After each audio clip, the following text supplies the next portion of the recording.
Jai Mother. Charanam Sharanam Ramambige. Charanam Sharanam Trayambage. At the feet of Divine Mother Sree Rama Devi by Mrs. T.N.K Nair. Section 2, The Divine Ministry, Audiobook, Part 5b.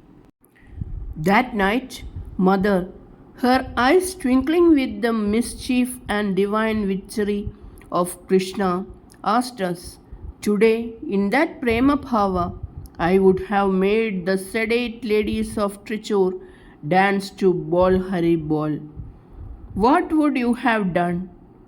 The tantalizing words created in our mind the picture of such a scene.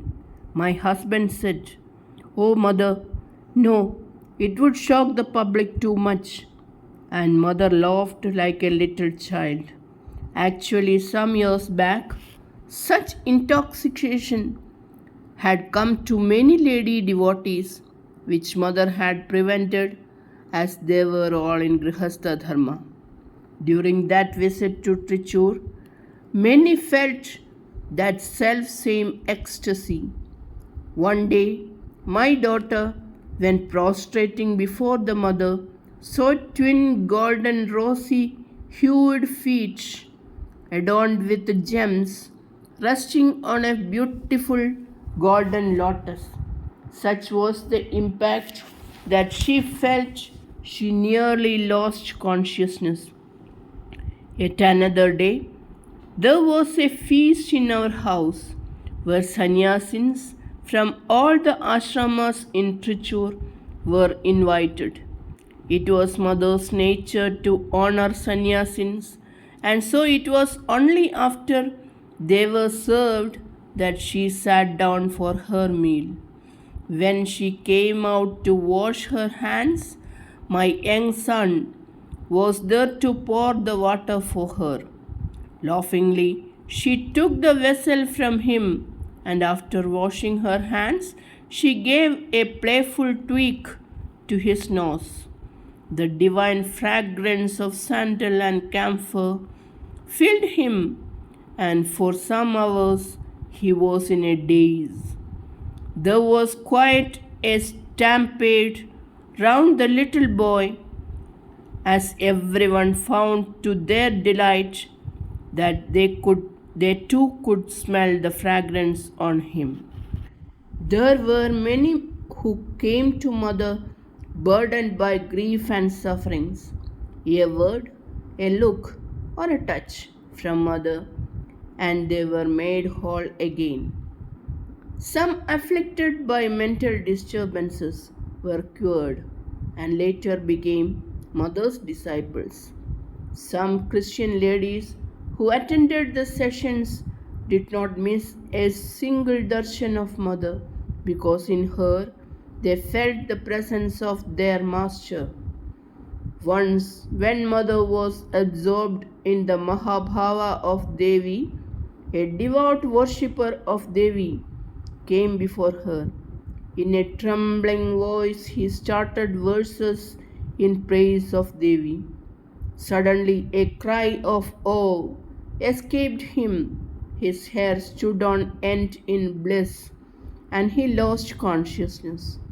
Later, he told us how, without any premonition, he saw Mother's form transformed into the resplendent figure of Rajarajeshwari with a gem-studded crown and ornaments and surrounded by radiant rays of light. Unable to bear the impact, he fainted. Numerous were the revelations of her true nature. But man, with his puny intellect, was unable to evaluate the treasure given out by her bounty. Mother has said, "How can human beings know God's glory or power?" Giridharilal danced before Mirabai, Rama played before Tulasidas. Vitobha kept company with Namdev. Kali frequently appeared before Ramakrishna and talked to him. Were all these illusions or hallucinations? The power of love inherent in the devotee's heart can make the Almighty dance before him. Under the persuasion of that love, the infinite becomes finite. The formless assumes form. The impersonal becomes a person. Philosophers do not know the secret of the personal beloved. Nirguna and Saguna exist together in the avataric form. And if you admit one, you have to admit the other also. Though God, the Absolute, is beyond Saguna and Nirguna. On that visit, Tara Devi had also accompanied Mother. Even now, those days come back with a picture of her girlish form and face shining with the radiance of her love for Mother. She was Radha, personified in adoration of Krishna. Looking back, it is astonishing how we fail to perceive her divinity. During the bhajans, with a look or touch from Mother, Tara Devi lost complete consciousness of the body for hours. Once, Mother said of Tara Devi, "It is Mother's love that has attracted and bound you all to me. But Tara is different, for she has bound me to her by her love, Parama Prema, which has its equal only in the pure, untainted love of Radha for Krishna." The next evening, as the bhajan was coming to a close, Mother, still in the intoxication of Prema Bhava, started a lilting melody, the meaning of which is something like this: "Oh, come, come for the game of Kolatam with sweet Krishna on Jamuna's shore. And with Hari Bhakti true, let us all form a beauteous chain and tie him all around." What a marvelous sight it was! Mother's whole demeanor underwent a change. Mother's laughter seemed to bubble forth and break over us. The mischievous eyes flashed here and there, filling each heart with indescribable joy. The face seemed like that of a beautiful child and shone with an inner radiance. I had the feeling that we were in beautiful Vrindavan and that Lord Krishna himself was leading our hearts in that song. Quicker and ever quicker, the cymbals rang out till the sound of Om seemed to throb in our ears. The everyday world melted away, leaving us in a sphere vibrant with light, rhythm, and harmony. That night, some had visions of Krishna and Yashoda. Others spent the night absorbed in meditation. In the transmission of Mother's stupendous power, such sublime experiences were granted. The song of Govinda, the great Bhakta of Chaitanya, conveys more than any words of mine can the state of the devotee. He gives love of God to men without their seeking. Where is the heart so magnanimous as his? When he danced, the lame, the blind, and the deaf danced with him. When he wept, the eyes of the world was blinded by tears.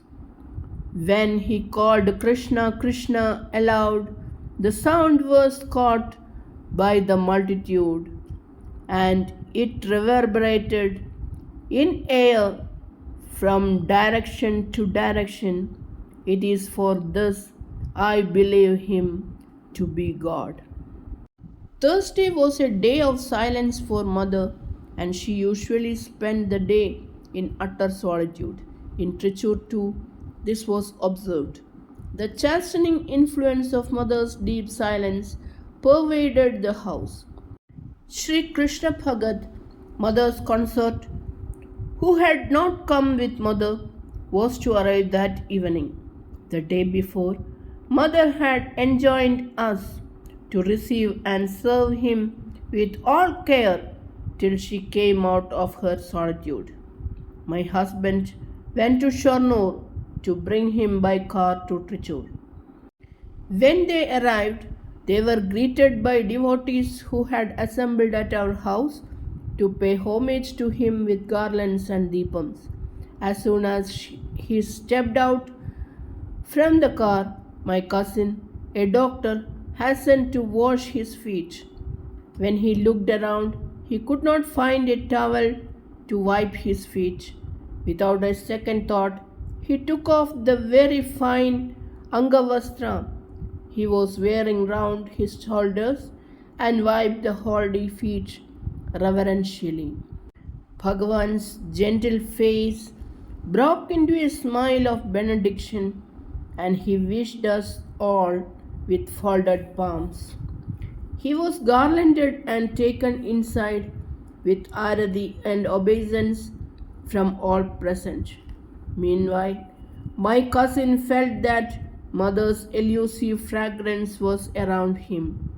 To his surprise, he found that the Angavastram with which he had wiped the feet was full of that heavenly fragrance.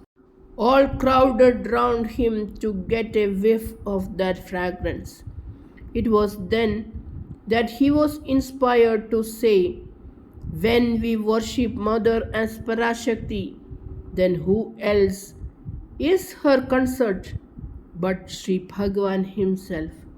And so, from that moment, we all started calling him Bhagavan, and the name came into existence. Before that, people addressed him variously as uncle or father. Mother addressed him as Deva, and others near her also sometimes addressed him likewise. Later we told Mother all that had happened, and she said, "At times, through grace, an enlightened vision comes even to a simple devotee to recognize the truth that we both are one." From that time onwards, Mother herself referred to him as Bhagavan. The next day, Mother introduced him to all at the bhajan. That evening, Mother went into a great bhava of Goddess Saraswati playing the veena. Sharanam Sharanam Ramambike, Charanam Sharanam Trayambage, Charanam Sharanam Ramambike, Charanam Sharanam Trayambage, Charanam Sharanam Ramambike, Charanam Sharanam Trayambage. Jai Mother.